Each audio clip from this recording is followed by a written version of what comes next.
America మాజీ అధ్యక్షుడు, Republican party అభ్యర్థి డొనాల్డ్ ట్రంప్పై ఎన్నికల ర్యాలీలో కాల్పులు జరిపారు. వెంట్రుక వాసిలో ట్రంప్కు ప్రాణహాని తప్పింది. అయితే 48 ఏళ్ల క్రితం జగన్నాథునికి ట్రంప్ చేసిన మేలే ఆయన్ను కాపాడినట్టు ప్రముఖ ఆధ్యాత్మికవేత్త రాధారమన్ దాస్ గుర్తు చేసుకున్నారు. ఆయన మాటల్లో, అవును, ఖచ్చితంగా ఇది దైవిక జోక్యమే.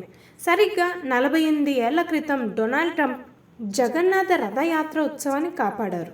ఈరోజు ప్రపంచమంతా జగన్నాథ రథయాత్ర పండుగను జరుపుకుంటున్న వేళ ట్రంప్పై దాడి జరగడంతో జగన్నాథుడు ఆయన్ను కాపాడి ఆదుకున్నాడు అని అంటున్నారు. అయితే 1976లో ఏం జరిగిందంటే, ఇస్కాన్ 10వ ఆవిర్భావ దినోత్సవం సందర్భంగా దాదాపు 48 సంవత్సరాల క్రితం న్యూయార్క్ నగరంలో రథయాత్ర నిర్వహించాలని అక్కడ భక్తులు ప్లాన్ చేశారు. ఇది అక్కడ నిర్వహించిన మొదటి యాత్ర కాగా నిర్వాహకులు సవాళ్లు ఎదుర్కొన్నారు. రథాలను నిర్మించడానికి, రథయాత్రకు అనుమతులు తీసుకురావడానికి ఎన్నో ప్రయత్నాలు చేయవలసి వచ్చింది. జగన్నాథుని రథాలు నిర్మించడానికి ఎక్కడా స్థలం దొరకలేదు.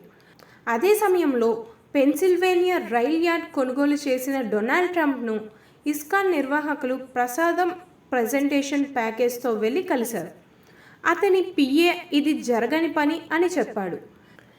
కానీ 3 రోజుల తర్వాత ఏమైందో తెలియదు, కానీ ఇస్కాన్ నిర్వాహకులకు తీపి కబురు అందింది.